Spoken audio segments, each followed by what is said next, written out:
Olá pessoal, eu sou Ronaldo Marques e esse é De Rolê Por Aí.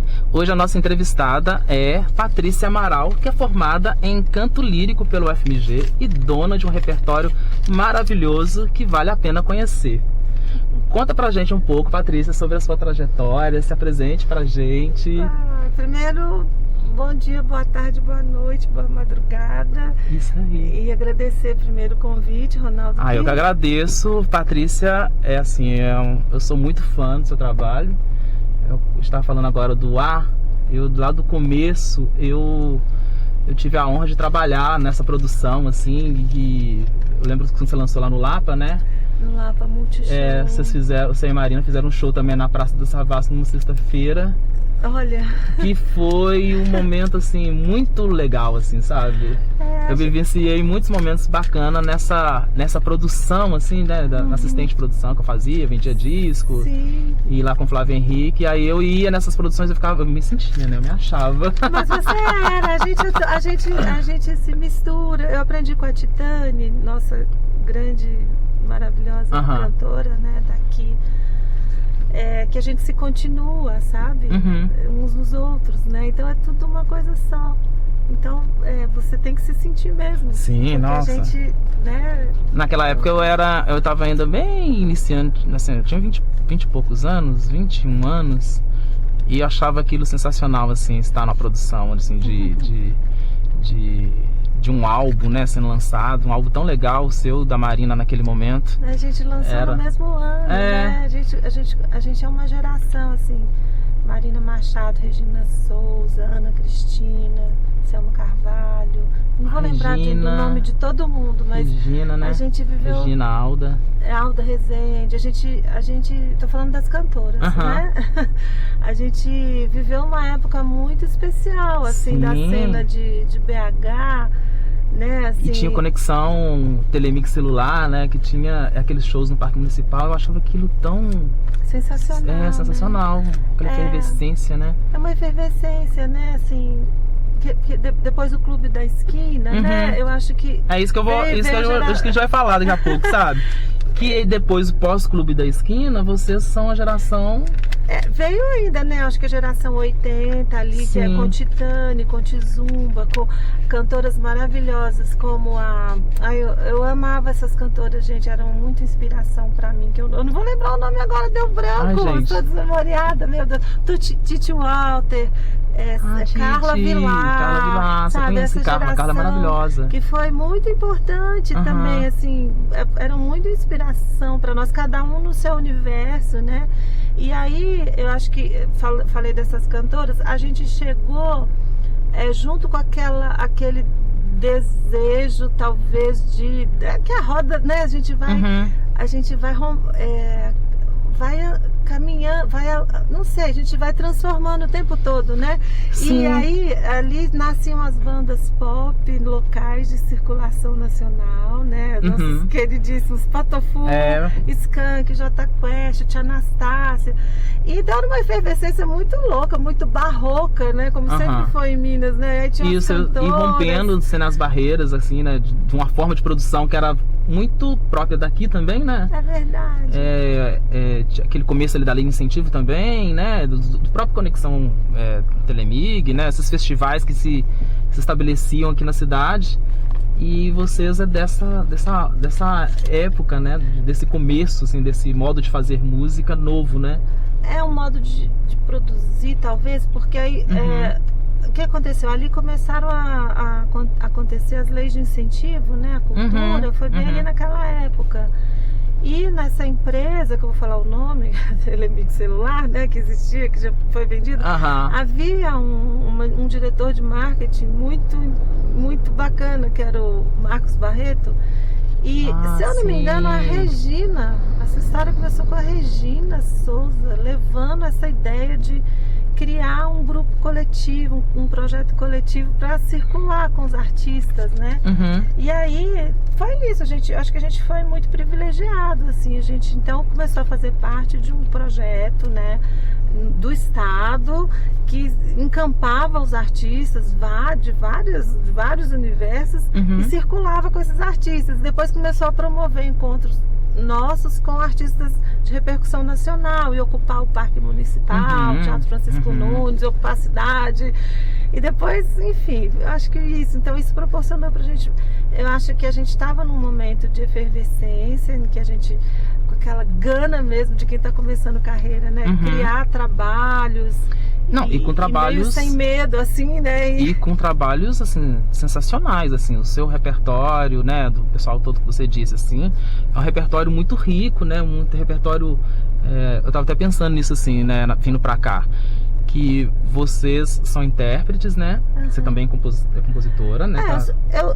Eu venho despontando como compositora, né? É uma coisa que eu venho assumindo aos pouquinhos, porque eu gosto muito do lugar de intérprete. Sim, e esse lugar da intérprete é uma coisa que é sensacional, porque vocês pegam uma música e transformam como suas, né? Assim, e tava escutando agora os seus discos essa semana, né? Reescutando, né? É muito... Se você me quer, voodoo. Gente, eu não imagino mais ninguém fazendo. Porque é tão seu, assim, sabe? Tem uma identidade tão marcante, né? A sua voz, né? De outras cantoras, tem uma identidade. A gente escuta, a gente sabe quem é, né? Você tá lacrimando? Um pouquinho, tá. Por quê? Porque isso aí que é o que importa, sabe? Isso tudo que você tá falando, então a gente se entrega, né? A gente se joga, né? Eu acho que nós todas, falando das cantoras, tá, gente? Nós todas ali nos jogamos mesmo nessa entrega, sabe? Isso que é bonito. E aí você vê que repercute no outro dessa forma, entende? Sim. Porque o que a gente coloca ali, eu acho que todas nós, assim, é muita verdade, sabe?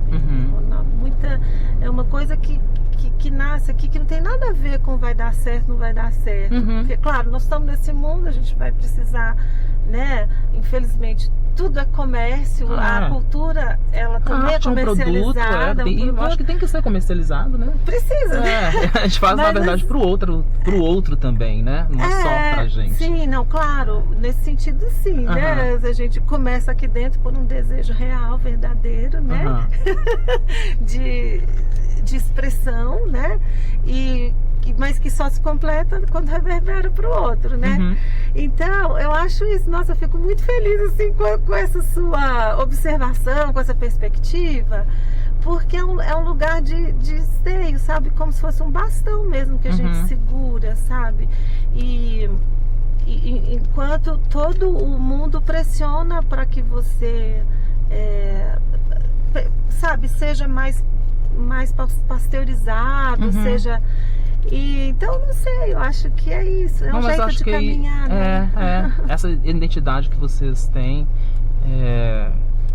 assim, a Titânia também, né? Ela tem uma identidade que é muito única dela, sabe? Totalmente. Eu acho que é legal quando você é um artista que consegue manter isso para além do comercial, né? A gente vai ocupando as brechas, né? Com os trabalhos. Então... E aí, lá no final de 90, né? Você lança o seu primeiro álbum, que é o primeiro álbum. H, exclamação. Que é sensacional. Eu tenho uma ligação afetiva muito grande com esse trabalho, assim, porque eu acompanhei aquele processo ali, né? Tava tudo iniciando. E na época eu cheguei a vender, né, os discos durante tinha banquinha. Antigamente tinha isso, gente, tinha banquinha. E as pessoas vendiam disco e vendiam muito, né? Vendia muito, a gente falava, não, quantas caixas? Nossa, 2, 3 caixas. E assim, a prensagem inicial geralmente fazia mil cópias. E aí já fazia a próxima, né? E era uma coisa que... Era um comércio que se fazia ali, era um comércio muito saudável, né? Porque o disco é um ritual, né? Você chegava em casa e tinha aquele momento, né? De colocar ali no toca-disco, né? E ouvir o disco do início ao fim, ouvir uma vez, 2 vezes, 3 vezes. Isso que você disse do ritual, né? Que eu acho que é bacana, assim. Eu acho que, de uma certa forma, você tinha que sentar para ouvir, né? E tinha um encarte, então você estava mais conectado ainda do que estava sendo produzido, você sabia ali o que as pessoas da ficha técnica, né? Quem fez a capa. Eu vi agora que o seu último disco, o Chico Amaral. O Chico Amaral é meu irmão. Ah, tá. Eu falei assim, gente, o Chico Amaral tá fazendo capa? Como assim? Não, são homônimos, né? Ai, que massa. E eles são super parecidos fisicamente também. São? Muito engraçado. Gente, que massa. Mas eu sempre tenho que explicar, assim, situar. Eu tenho um Chico Amaral irmão, que é um artista gráfico incrível, artista plástico maravilhoso. Ele fez todos os projetos gráficos dos meus discos até hoje.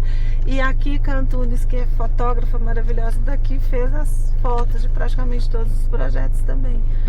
Os dois sempre conversaram fazendo o projeto e a foto e o projeto, né? Mas tem isso do tato, né? Sim. Que esse mundo, o mundo virtual, ele tira a gente do tato, né? E assim, né?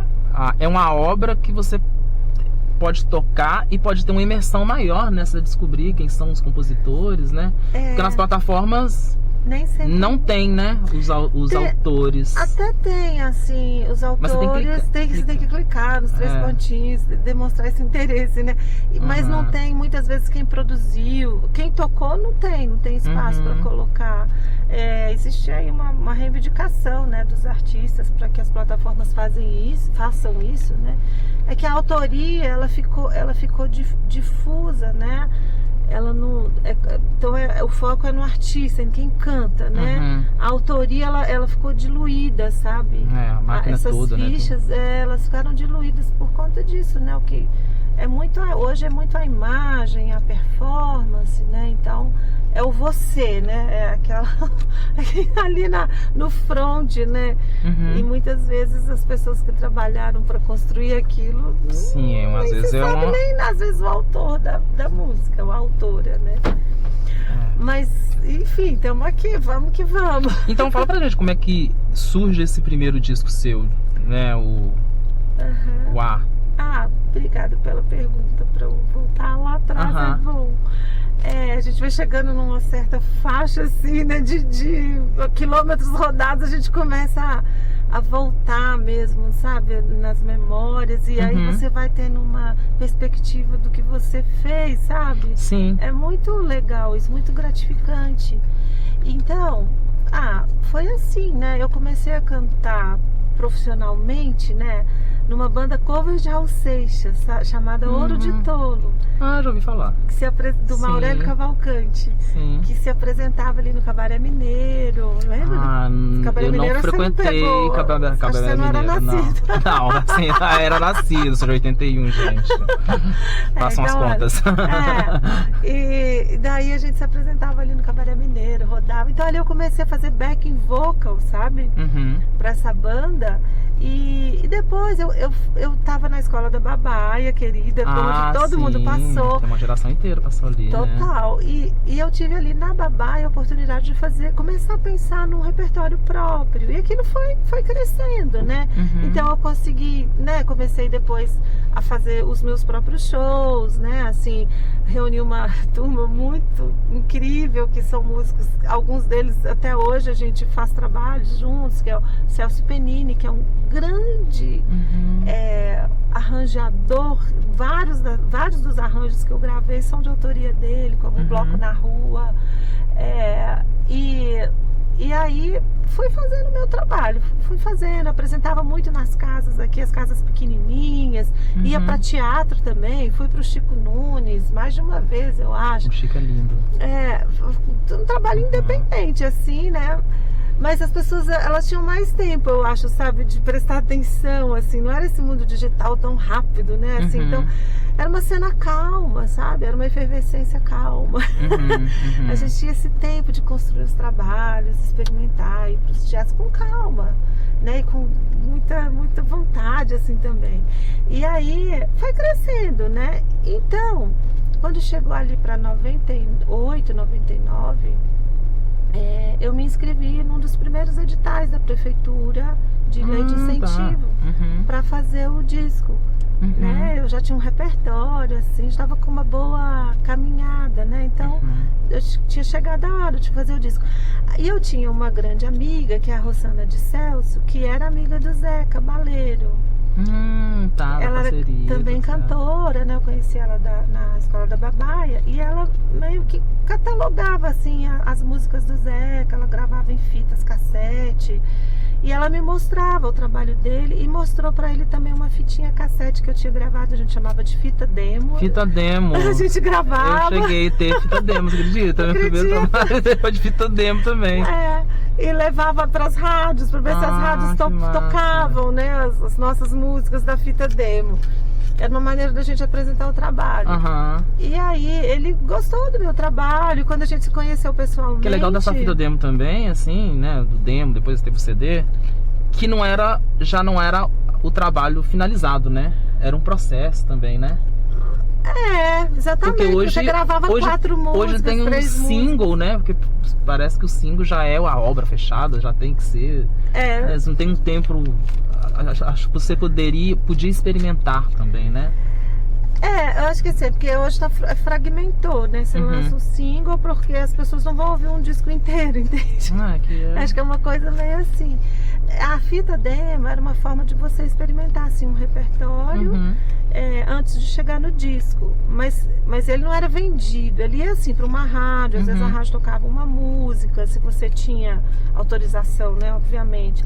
Mas era uma maneira de você chegar numa casa de show, por exemplo, para mostrar o seu trabalho. Era bem isso. E aí quando eu fui contemplada com o edital, né, para gravar o disco, na época CD, a gente falava CD. E o Zeca, na época, ele falou comigo, olha, se precisar de alguma coisa, tô às ordens, né? Aí eu perguntei, nossa, então você topa produzir o disco, né? Então foi assim, ele produziu esse primeiro disco, né? Ganhei esse presente, assim.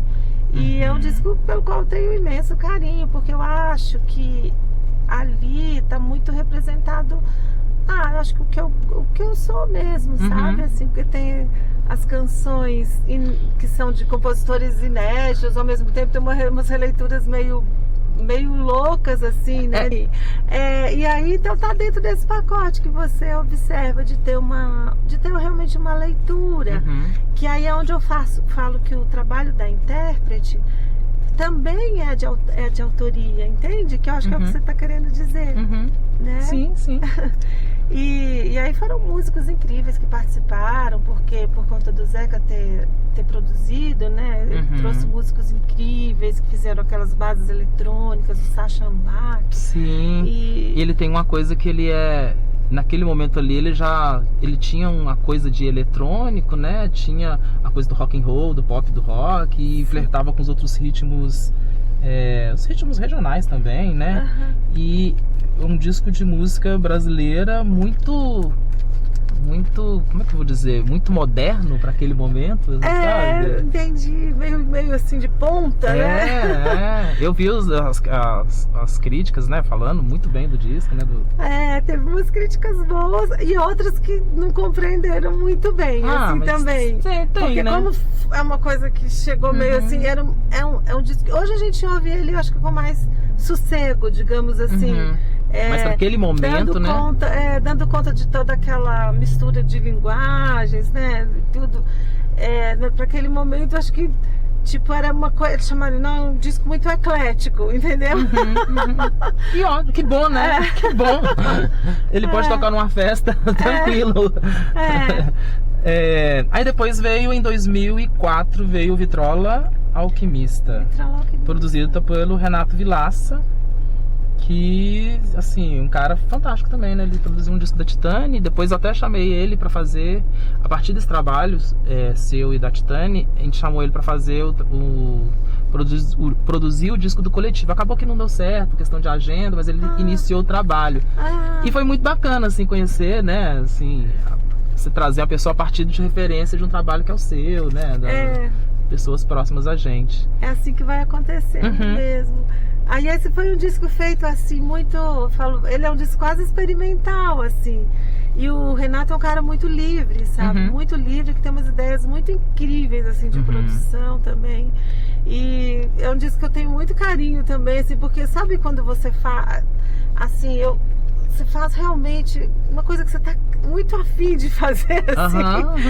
O repertório, sabe, a maneira, eu juntei a banda, é um disco muito de banda, sabe, assim, a banda foi pro estúdio, a gente ensaiou para fazer as gravações e tudo, e ali tem muita coisa de autores nordestinos, sabe, de assim, que eu amo, né, tem Alceu Valença, tem Raul Seixas, e assim, é um disco que eu gosto muito, assim, também.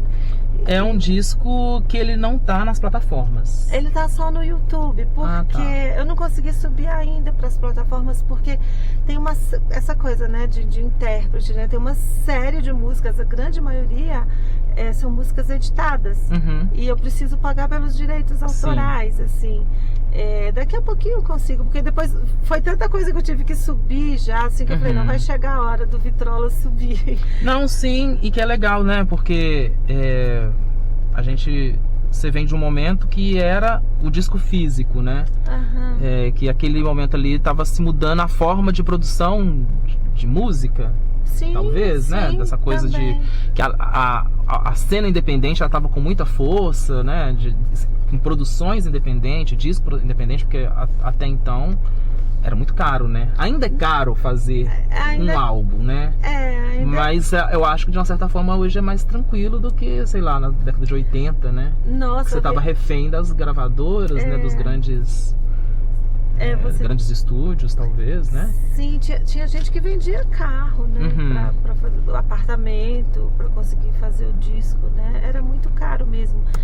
Ainda é assim, especialmente se você vai para um estúdio. Sim. Porque é muito caro o aluguel de estúdio, né? Porque o custo de um estúdio é alto mesmo, né? Os equipamentos são absurdamente caros. Sim, os equipamentos de áudio.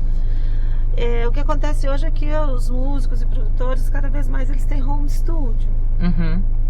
Então acabam produzindo muita coisa de casa, né? Digamos assim. Mas o próprio digital também, né? Ele facilita esse processo também, né? Algumas produções, né? Você consegue, mesmo com a sonoridade acústica, você consegue fazer ela ali sintetizada, né? Tem isso também.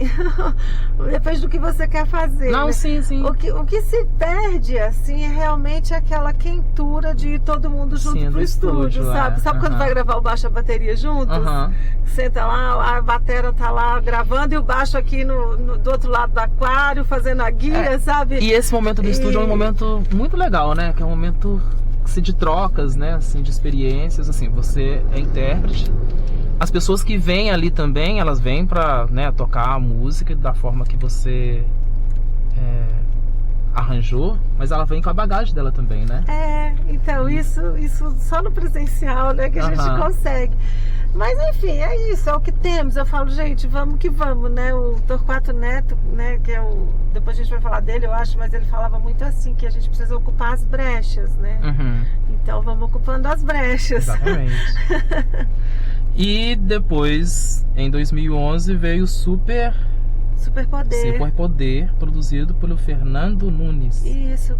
O Fernando Nunes é um produtor, baixista, multi-instrumentista, incrível, assim, que ele trabalha com um monte de gente da música brasileira, um monte de gente incrível.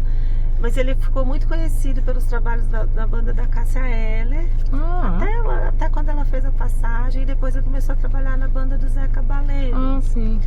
E ele é o baixista. O baixista. Sim. Eu tô lembrando a imagem dele. E aí quando eu fui fazer esse terceiro disco, né, eu tava em busca de um produtor. E cheguei nele, assim, através de a mesma amiga, a Rosana de Celso, lá de trás, também falou, o Fernando é massa, assim, né, pra produzir tudo, e foi incrível. Esse disco foi produzido, né, que você foi pra São Paulo. Ele foi produzido lá ou foi produzido aqui? Ele foi produzido aqui e lá. Foi talvez finalizado lá, mas eu gravei aqui no estúdio do André Cabelo. Sim, querido. André Cabelo. Ele é maravilhoso, gente. Todos os meus experimentos musicais foram feitos lá com ele. Então, não. Ele é um cara sensacional. Ele é um patrimônio nosso, assim, incrível. E aí com os músicos daqui, né, que trabalhavam, tinham pessoas até que nem estavam no trabalho daquele momento, mas eu convidei, sabe, assim, para representar bem, assim, sabe, esse esteio que eu tenho aqui com essas pessoas que me ajudavam a construir a carreira, né? Então a gente gravou bastante coisa aqui e depois algumas coisas foram gravadas lá em São Paulo também, né? E mixado e tudo. É um disco de outro universo, assim. Tem muita guitarra. E qual que é esse segredo, assim? Pra mim é um disco, ele soa como novo, assim, né? É um disco que eu descobri agora, eu não lembrava do lançamento desse disco. Eu fui pra São Paulo, mais por questões pessoais, na verdade, não profissionais, né? Embora eu tivesse esse sonho, quem sabe um dia eu vou pra São Paulo, porque lá o mercado é maior e tal. Mas acabei indo por motivos pessoais. E continuei fazendo algumas coisas aqui, alguns projetos aqui, até mais ou menos o Superpoder 2011, 2012, por aí. E comecei 2011, e aí comecei a tentar desbravar São Paulo, assim, mas não consegui muito, sabe, assim, porque eu tava maternando. E pra mulher é um desafio grande, sabe, assim, então... Eu falo assim, foram duas coisas juntas muito grandes. Um disco e um bebê, né? Um bebê, uma cidade maravilhosa, mas assim, que depende muito de uma resiliência e de você construir mesmo uma rede, de você construir um pensamento, de um caminho para trilhar, né? Os equipamentos culturais, saber como chegar para... Então, eu escolhi a maternidade. Praticamente começar de novo também em outra cidade, né? Praticamente começar do zero. Embora eu tivesse feito coisas lá, né? Você tem uma bagagem, né? Já tinha feito coisas lá, já tinha me apresentado em projetos lá, no Sesc e tudo. Mas, assim, são muitos trabalhos circulando, muitos trabalhos incríveis circulando lá. Então, é um trabalho difícil você conseguir realmente chegar, sabe? E como eu estava maternando, eu acho que eu inconscientemente eu fiz a escolha pela maternagem. Mas sabe? É um momento tão único, né? E foi bom, assim. Tudo bem, né? Assim, acho que nada é à toa, né? Então, e ao mesmo tempo, claro, como diz a Titane, né? Assim, sempre cito ela para várias coisas, mas ela falou para mim quando eu estava nesse momento. Ela falou assim, cantora não para, cantora decanta. Gente. Então eu fiquei decantando. Sim. E aí em 2018, aí eu já estava um pouco entristecida já de não cantar. E aí eu resolvi, falei, vou juntar os caquinhos e vou recomeçar. E eu comecei a promover um retorno profissional aqui em BH, né? Comecei a me apresentar aqui de novo, sempre mantive, porque a família daqui, então sempre mantive residência aqui, né? A gente sempre estive aqui. E então comecei a promover esse retorno profissional, né? Encontrei pessoas para me darem a mão e comecei a me apresentar de novo aqui. E você volta então, aí você volta nesse retorno com o ao vivo. Boa lembrança. Nossa, Ronaldo, você... Nossa! O A vivo, então. Esse primeiro disco ia fazer 20 anos. Nossa, assim, 20 anos. Em 2019. Parece que foi assim, recente, né? Outra vida. Então, antes desse show de 20 anos, eu fiz alguns shows aqui e tal. E veio essa coisa, eu falei, de 20 anos do ar. E há séculos eu não fazia show num teatro, né? Eu falei, nossa, esse disco é tão importante pra mim, né? Assim, eu tô nesse momento de retomada. Então, pensei, nossa, acho que eu quero ir pra um teatro, fazer esse show desse disco, né? Do ar de novo. E trazer o Zé Cabaleiro de convidado, né? Que foi a pessoa que produziu o disco e tal, e participa também. Então, nós fomos pro Cine Teatro Brasil Valorec, fizemos o show. Sim, eu lembro que foi. E assim foi. Eu não tava em BH, mas eu fiquei muito tentado. Depois teve, né? Você colocou, foi postando no no YouTube? Tá lá no YouTube. Tá no YouTube. Ele foi gravado. Acesse, pessoal, lá no YouTube tem. Foi gravado na raça, assim, sabe? Não é uma estrutura de DVD, mas assim, o áudio ficou maravilhoso. Sim, porque o André Cabelo bonito, né? que gravou e mixou, né? E o Lucas Nolasco, que é um artista visual daqui, ele fez um milagre, assim. Ele editou o show, que tinha sido gravado com algumas GoPros, assim, e mais uma câmera dele, ou duas, não sei. E ele fez uma edição super artesanal, sabe? Assim, então as imagens estão ótimas, né? Aí a gente conseguiu postar o show na íntegra, sabe? Assim, então é um registro meio que da minha história, né? Primeiro disco e tal. E ali a gente canta algumas coisas também dos outros discos. E eu tô com os músicos que gravaram esse disco em 99 comigo, são os mesmos que estão no palco. Então isso é muito especial. E agora, esse ano, eu tô mais em BH do que São Paulo. Assim, eu tô realmente com mais residente mais aqui do que lá, mas tentando manter o QGzinho lá, porque aí mais recentemente eu comecei a conseguir abrir umas frentes lá em São Paulo. Né? Que bom, né? Mas tô feliz aqui, assim, muito bom retornar. Não, a gente tem que ficar aqui mesmo, porque a sua cidade tem que estar nesse lugar mesmo. É importante. E trazendo, né, o seu trabalho que é tão sensacional. Depois desse ato, né, você voltou com A, e aí você volta com 2 projetos, 2 discos novos, né? Com repertório de Torquato Neto. Volume 1 e volume 2. Isso. Um 2022, do ano passado, e o outro agora. Isso. Com participação, direção do direção artística do Zé Cabaleiro. Eu vou contar tudo. Produção musical do Rogério Delaio. E outro maravilhoso. Do Walter Costa e da Marion Lemounier. Então, aí o que acontece? Em 2020, 2019, sei lá. Então, eu tinha um sonho muito antigo mesmo de fazer um álbum tributo ao Torquato Neto. Quem foi Torquato Neto? Um poeta, letrista de canções, jornalista, ator, cineasta, ativista, um cara muito emblemático na história da nossa cultura, embora não seja muito conhecido, mas conhecido dos nichos, das bolhas.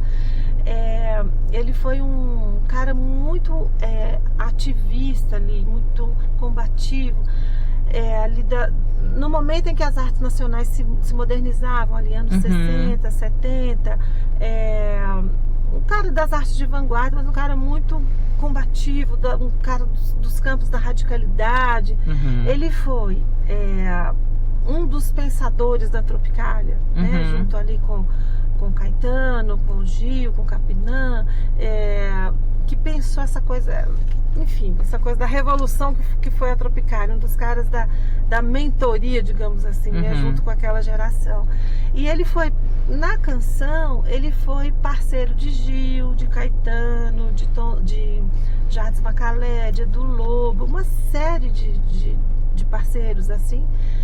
E um cara meio revolucionário na letra da canção brasileira moderna, sabe? Umas letras muito arrojadas, uma coisa muito de colagem, de autorreferência, de referência a outras coisas escritas já, sabe, assim. E isso marcou muito, assim, o Paulo Leminski, né, que é um outro poeta incrível, que já nos deixou, o Zé Miguel Wisnik, reconhecem no Torquato um cara seminal mesmo dentro dessa história da poesia, da letra, da canção brasileira moderna. E ele é muito conhecido como o poeta da Tropicália, né? E ele suicidou aos 28 anos, em 1972. Mas enfim, aí o que acontece? Eu fui convidada em 98 pelos poetas Marcelo Dolabella, queridíssimo e saudosíssimo, né, que já nos deixou, e pelo Ricardo Aleixo, outro poeta incrível, maravilhoso, de Belo Horizonte, a fazer um show homenagem ao Torquato Neto dentro da primeira Bienal de Poesia de Belo Horizonte, que aconteceu em 98.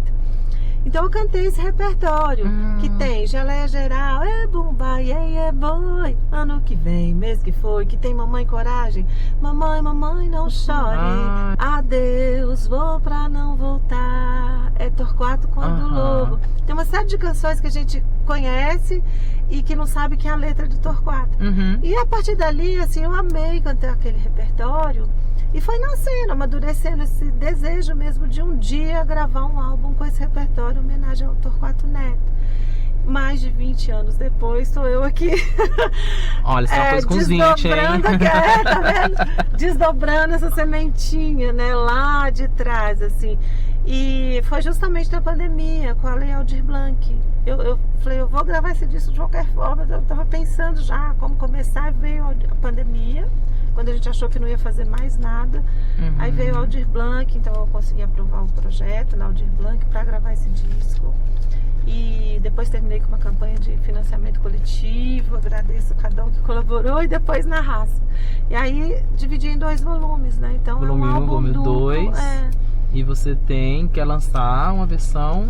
Eu quero lançar uma versão física, né, dele. Assim. Tá, mas aí você tem uma versão com mais músicas. Deluxe. Deluxe, é isso. Porque, assim, tem muita coisa incrível, né? E trazer uma borda para esse repertório, assim, difícil, assim. E algumas coisas eu tive que abrir mão, sabe? Coisas que eu gostaria muito de ter gravado. Então, tá nos planos, né? Faz o volume 3, né, gente? Não, acho que nem tanto, porque tem material para isso, mas eu acho que foi um mergulho muito profundo, sabe? Nossa, muito profundo mesmo.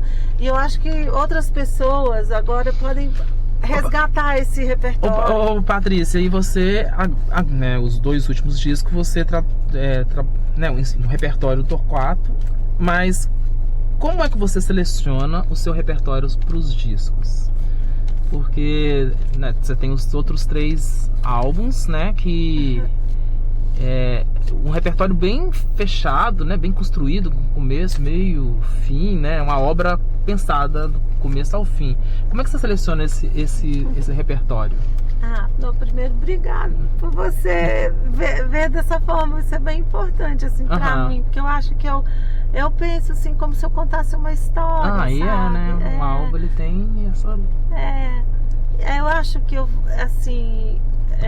não é fácil, assim, esses 3 outros discos aí, nossa, bem difícil. Você imagina, nesse universo enorme de coisas maravilhosas pra gente poder gravar, né? Mas eu acho que eu acabo indo, assim, muito pelo que eu quero dizer, né? Assim, a letra, o que aquela letra diz, autores e autoras que me instigam, que eu acabo cantando em shows e aí iam para os discos. Acho que aconteceu muito isso, muita coisa que eu fazia em show, aquilo me pegava, nossa, então eu acabava indo pro disco. E que é legal o seu repertório, por exemplo, você fez agora, se você tocar ele agora, ele ainda é algo fresco, né? Gente, mais uma coisa que me deixa feliz. Mas é porque essa questão de selecionar um repertório que ele fica meio que atemporal, né? Acho que sim. Ele representa aquela Patrícia de 20 anos atrás e a Patrícia de hoje, né? Quando a gente foi fazer o show, eu fiquei com receio. Falei, será que essas músicas ainda cabem em mim, sabe? Me veio, porque seria natural se não coubesse, né? Muito tempo e tal, mas elas cabiam. Eu acho que é porque tem uma coisa mesmo que... E você acha que cabem? Porque essa é a minha sensação que eu tenho de ouvinte, né? Cabem em mim ainda. Porque eu acho que, claro que a gente amadurece, né, e tal. Às vezes você quer dizer outras coisas. Mas eu acho que tem uma essência ali da minha pessoa e pessoa artista, que é uma inquietação, sabe? Assim, da maneira de ver o mundo. Então eu sempre vou procurar coisas para cantar que trazem um pouco para reflexão, né? Assim, seja pro social, seja pro que for, mas assim, eu vou estar sempre nesse lugar, entende? Sempre que até porque eu cantei muito poucas canções de amor, sabe? Muito poucas canções românticas, porque tanta coisa, sabe?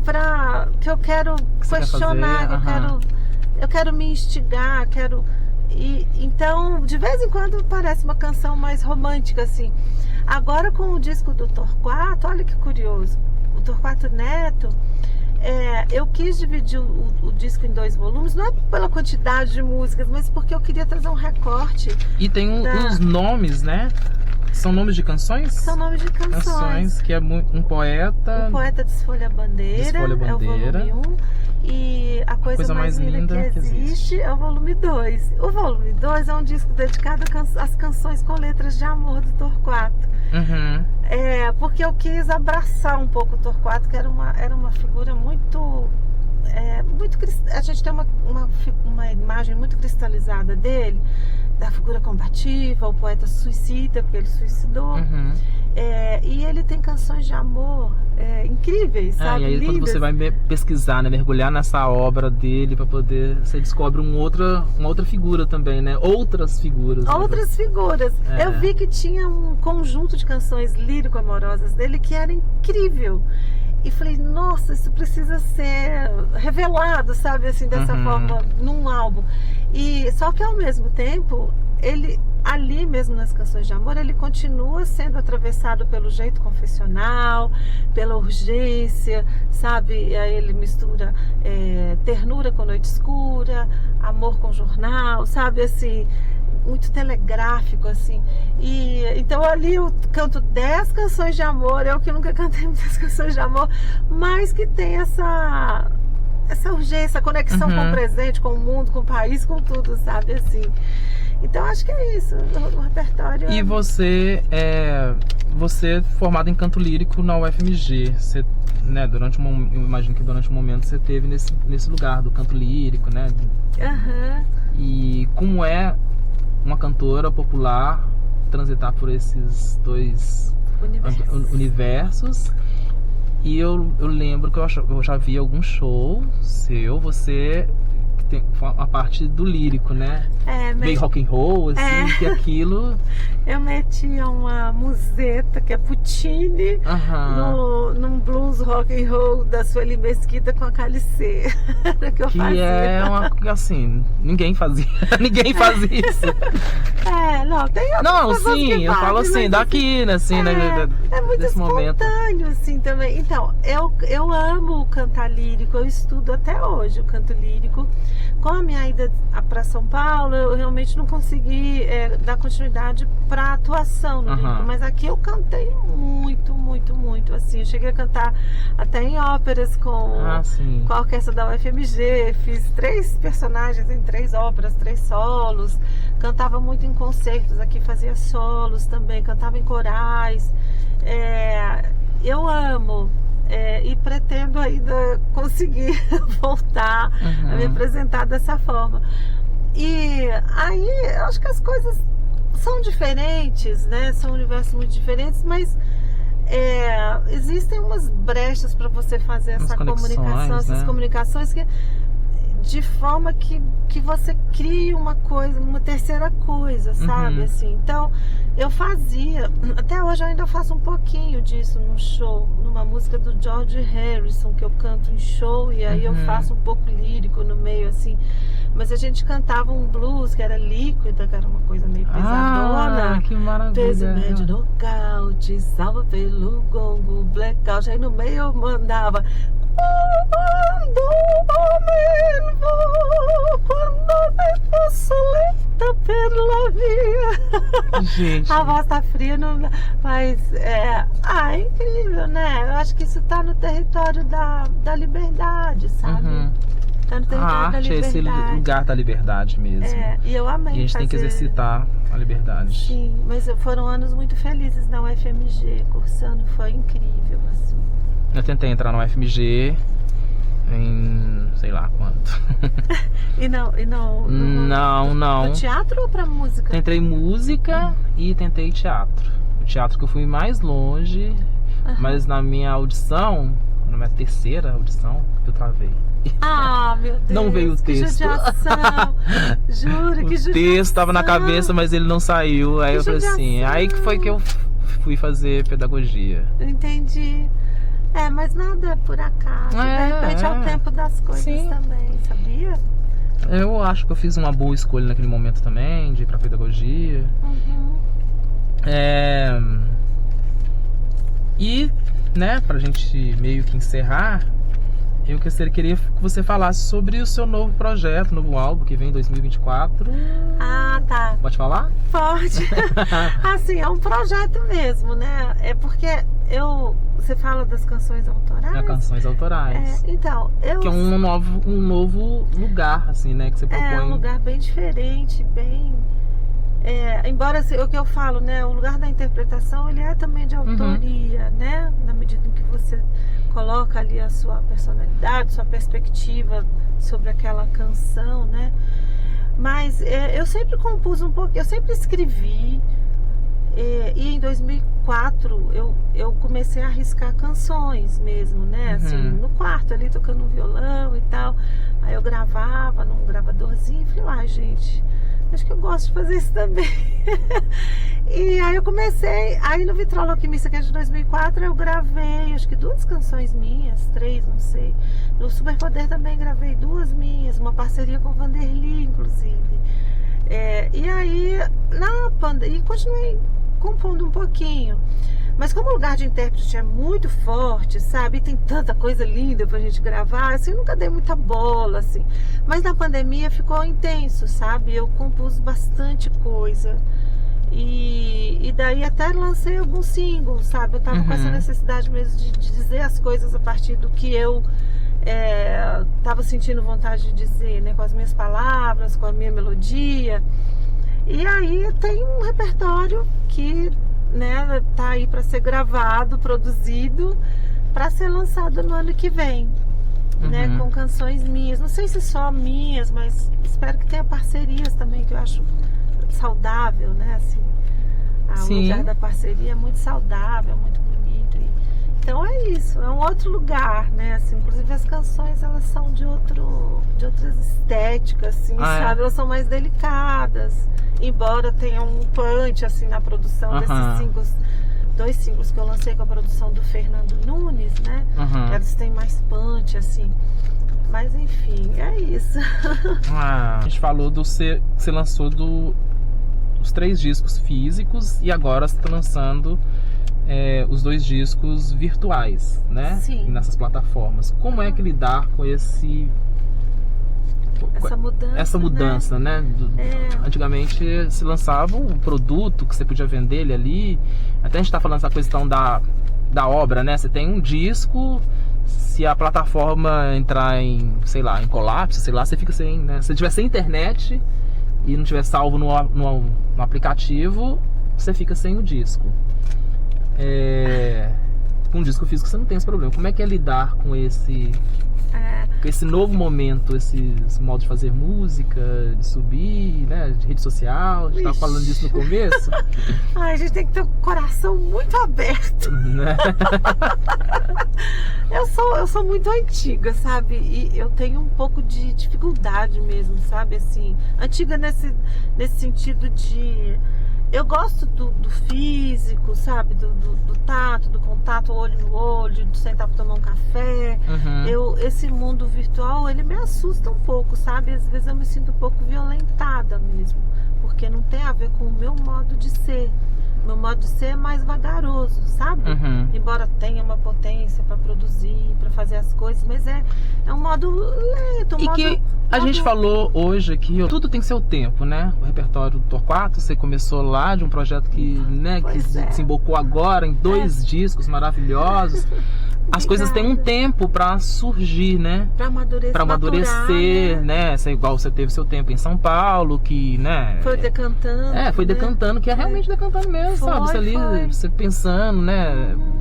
Eu entendo isso hoje. E hoje existe essa pressão, né? Você tem que lançar. A gente falou ainda há pouco, né? Do single, né? Não, tudo bem lançar o single, mas assim, é pensar no CD enquanto obra também, né? As próprias as pessoas hoje, como consomem música, né? Eu trabalho com adolescente, né? Eles não escutam um álbum. Não, eu sei que eles escutam passando. E é engraçado que teve uma festa lá na escola que eles queriam que tocasse determinadas músicas. Só que não era a música completa. agora pula. Tipo assim, não, gente, mas não terminou. Não, toca outra.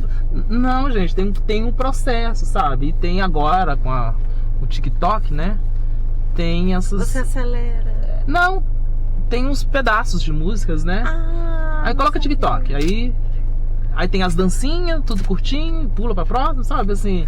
Acelerou total, né? Superficializou também. É isso, né? Eu fico sempre me questionando assim. Será que a gente tem que se adaptar a isso mesmo? Porque para eles é muito natural, para essa geração. É muito natural. O produto agora é esse. É o curtinho, às vezes o superficial, né? Você não aprofunda muito nas coisas. O que eu quero dizer com isso? Você não sabe, você sabe quem é o DJ, mas você não sabe quem é o autor ou a autora da música que tá tocando ali. Não importa. Então, quer dizer, é superficial, né? Então, será que a gente tem que se adaptar a isso? E, sei lá, vai nascer alguma coisa disso, sabe? Ou será que a gente tem que sustentar um pouco essa presença, sabe, tátil, né? Assim, eu fico assim, tento fluir, mas assim, não é natural pra mim, porque eu sou de outro tempo mesmo, né? A gente experimentou outra coisa e a gente gostava dessa coisa, né? Assim, o tempo de maturar, pensar, sentar para ouvir um disco inteiro, ouvir 2, 3 vezes, depois você voltava naquela faixa que você mais amava, não era? E ficava repetindo ela 20 vezes, não era bem assim? Sim, eu tenho um momento ainda de escutar. É óbvio, né, que a gente é capturado pelo cotidiano, né, que você não dá para se escutar, mas assim, a primeira coisa que eu faço, eu ligo no carro, antes de ligar o carro, eu ligo o rádio. O rádio não, às vezes até o streaming mesmo, né? Eu escuto o disco, né? Eu coloco o álbum pra tocar. Você tem em casa. CD aqui? Não, CD não, eu coloco na plataforma. Entendi. E aí eu escuto o álbum, né? Em casa também eu ainda tenho o hábito de ouvir um álbum. Até levei agora alguns CDs lá, que eu tenho muitos CDs. E aí escutar o CD, né? Sim. Que é diferente de se escutar na plataforma. A plataforma também vai sugerindo coisas. E outras sugere coisas que você nem... algumas não tem muito a ver com o que você aprecia. Mas é legal quando você descobre algo novo também, né? As playlists, elas fazem isso. Eu já descobri muito. Quer dizer, como é muita gente produzindo, acaba que as playlists te levam para pessoas que você jamais conheceria. Mas você tá falando aquela coisa de adaptar. Eu acho que é adaptar. Eu imagino que é adaptar. Mas eu acho que mantendo também o que é seu, sabe? Assim... esse equilíbrio, né? Porque o mercado, as empresas, né? Na época que não pensava que o streaming acabou, o MP3, né? Surgiu, acabou, né? Aquele começo ali de 2000, no final da década de 2010, né? Que acabou, né? Não vai ter mais disco físico. E aí as plataformas não criaram agora o streaming, né? Eles continuam ganhando dinheiro, né? O artista não, né? Então, isso aí que eu acho que é uma questão do modo do mundo funcional. O neoliberalismo, ele tomou conta de tudo, sabe? Tudo é um comércio, é um financismo, né? Assim, e a cultura que já era comercializada, agora ela virou um pó. Você entende o que eu quero dizer? Sim. Um pó. Assim, tudo, sei lá. E aí... pro mercado que eu tô falando, porque a cultura é a coisa mais importante que a gente tem. Sim. A cultura é o que diz o que é uma nação, né? O que somos, é onde a gente cria identidade. E que ficou claro a importância na pandemia, né? Total. Para todos ficou muito claro, né? O quão importante, né?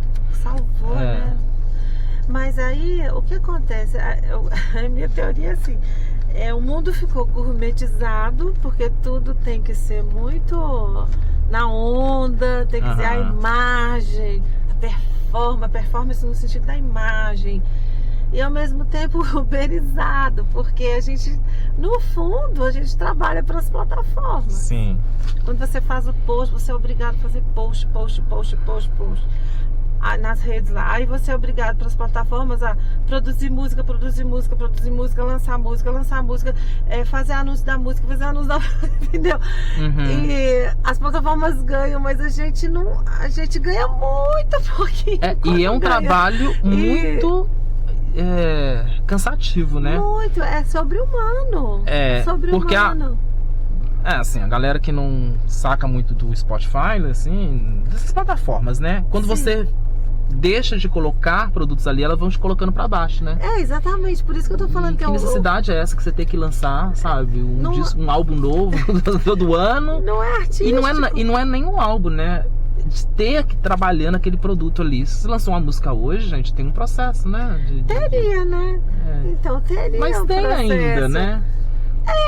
Só que vai obrigando, né, as pessoas vão entrando nessa onda também, né? Então, é isso que eu tô dizendo, sabe? Porque aí você não falou que os alunos lá não ouvem a música inteira? Então, você entendeu? É muito louco. O que eu acho, sei lá, eu acho que a gente vai cada vez ficar mais nos nichos, tentando compreender, porque a gente já nasce como ser contraditório nessa sociedade capitalista, neoliberal. Não adianta, assim. Somos seres contraditórios. A gente quer uma utopia, a gente quer um mundo igual com igualdade em todos os sentidos. Só que a gente depende de um sistema que é totalmente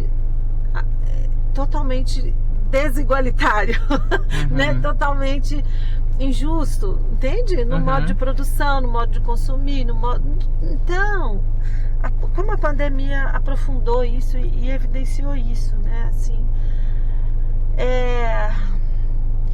eu fiquei muito apavorada, assim, na pandemia, quando eu fiquei sabendo que um dos amigos nossos, né, que trabalhavam na portaria do prédio onde a gente morava, estava com suspeita de Covid. E naquela época que ainda não tinha vacina, eu comecei a chorar. Eu falei, como assim? Eu tô aqui dentro de casa e tem um monte de gente na rua pegando ônibus sem máscara, sem nada, sem nenhum tipo de informação, para que a máquina continue funcionando, você entende? E como é difícil romper esse sistema, né? Assim, acho que é só como uma revolução mesmo, né? E a revolução, ela começa no pequenininho, né, e tal, mas assim, eu não sei onde isso vai dar. Então, todos esses questionamentos, essa coisa de plataforma, de aceleração das coisas, tem a ver com esse modo de funcionar do mundo, né, assim, não sei, eu realmente fico muito, isso me inquieta muito, sabe, eu não sei muito onde isso vai dar, sei que a gente tem que ir fluindo, tem que ir construindo o que a gente acredita, e aproveitando as brechas, e como dizia o Torquato Neto, ocupando os espaços, e fazendo o nosso melhor, né, assim, dentro do que é possível. Acho que apoiando todas as causas identitárias, todas as causas sociais, todas as causas que são do coletivo. A gente não pode desqualificar nenhuma dessas causas, sabe? Porque é uma coisa que rola também, né? Desqualificar. Sim. A gente não pode fazer isso, gente, porque é a única saída para o mundo, sabe? É o coletivo, é a luta, entende? Para que a gente possa desuberizar o mundo, entende? Sim. Eu ainda acredito que ainda vai algum momento a gente vai entender que não é essa correria toda, que a gente vai voltar a ser humano. Isso, mas é o caso extremo, é voltar a ser humano, é isso mesmo, a gente precisa voltar a ser humano, né? Assim, a gente vai chegar lá. Acho que a gente tá num momento limiar, sabe? E precisa muito. Você vive num momento de transformação, né? E a gente só vai conseguir enxergar talvez isso lá na frente, né? Eu acho que a gente tudo isso que tá acontecendo, né? Tirou a sujeira debaixo do tapete, é velho chavão, né? Porque se a gente não enxerga, a gente também não consegue transformar. Então, é puxado esse momento, porque veio tudo à tona, né? Tudo que estava camuflado, despistado, né? Pelo menos para quem é privilegiado, sabe? Assim, eu me acho privilegiado só porque eu tenho pele branca, você entende? É um privilégio. Uma mulher de pele branca, entendeu? Então, muita coisa fica camuflada. Agora, para quem está na periferia, sei lá, se vive democracia, se já viveu democracia, não vive, sabe? Mas tem aquela camuflagem, aquela maquiagem, sabe? Assim, então, acho que as coisas estão vindo muito à tona, sabe? Para que a gente possa transformar. A gente precisa aproveitar esse momento para transformar. Falei um monte, né? Porque mas é isso mesmo, tem que te falar. Ô, Patrícia, então, muito obrigado por você fazer parte desse projeto. Eu que agradeço. Estou muito feliz, sou muito fã. Eu também curto sou sua muito o seu trabalho, muito. Não é balela. Eu sei. Eu escuto e quando eu posso colocar em algum lugar, algum evento, assim, eu coloco também, sabe? Porque eu acho que obrigada. É legal que as pessoas conheçam músicas novas, trabalhos novos, sabe? Né? Assim, e mesmo 20 anos, mais de 20 anos atrás, deixa eu ver, 25, eu acho, 25 né? anos atrás, pra quem escutando pela primeira vez é algo novo, né? E aí descobre, sei lá, como, sei lá, você pegar uma obra dos Beatles, né? Uma pessoa que não conhece Beatles e mostrar. Nossa, tem tudo isso, eu não sabia que existia. Nossa, eu que agradeço, Ronaldo. Eu sou sua fã, assim, também, de verdade, de coração, porque eu te acompanho, eu acompanho sua caminhada. Obrigado. Mas é verdade, você é uma pessoa muito afirmativa, assim, né? As pessoas que vão fazendo, vão traçando, vão fazendo, e agora sabendo que você está na educação, né? É isso, né? Dá uma alegria, sabe? Porque eu sei o que você tá levando para essas crianças, entendeu? Muito obrigado. Então, a gente que tem que te agradecer, porque o futuro, assim, a transformação, ela tá nas mãos muito, né, das pessoas que trabalham eu com acredito educação, muito na educação, né, e na assim, cultura. e na arte, né, na cultura, de forma geral, assim. O poder que tem, assim, a gente tá vivendo um momento que o mundo tá muito... As pessoas estão muito doentes, né? Adoecidas. E eu acho que quem tem esse contato com a arte, com a cultura, sabe? Eu acho que de uma certa forma tá meio que salvo, né? Assim, dessas questões, né? Com certeza. É um campo libertário e ao mesmo tempo de criação de consciência, né? Sim. Que salva mesmo. Então, muito obrigado. Eu que agradeço. Valeu. Vida longa pro rolê. Vida longa pra nós. Aqui me fala suas redes sociais. A gente não falou suas redes sociais para as pessoas acessarem. Eu uso mais o Instagram, né? Que querem entrar em contato, então, pelo Instagram. Se inscrever pra mim lá no direct, eu respondo. Eu fico super feliz. É Patrícia H. Amaral. Tem um A só no meio. Eu vou colocar também embaixo. H. Amaral. E tem bastante vídeos assim no YouTube também, para quem não tem Spotify, não tem pago, né, Spotify, etc. No YouTube também consegue ouvir os discos, sabe? Você disponibilizou todos no YouTube também. Tá tudo lá, né? E é isso, o Facebook eu vou menos. A galera tá deixando o Facebook. Lá, mas é porque a gente não dá conta de olhar tudo, né? Então tem que escolher, né? Aí eu comecei com o Instagram e tá lá o Instagram, mas eu vou postando coisas lá. E espero ter shows, né, assim, daqui a um Isso aí, galera, siga a Patrícia e me siga também aí o Ronaldo Marques, Ronaldo com 2 N's, em todas as plataformas. E é isso. Muito obrigado. Obrigada. Curta, compartilhe, muito né? Obrigada. Siga aqui o canal, siga a Patrícia também. Aí. E beijos. Obrigada.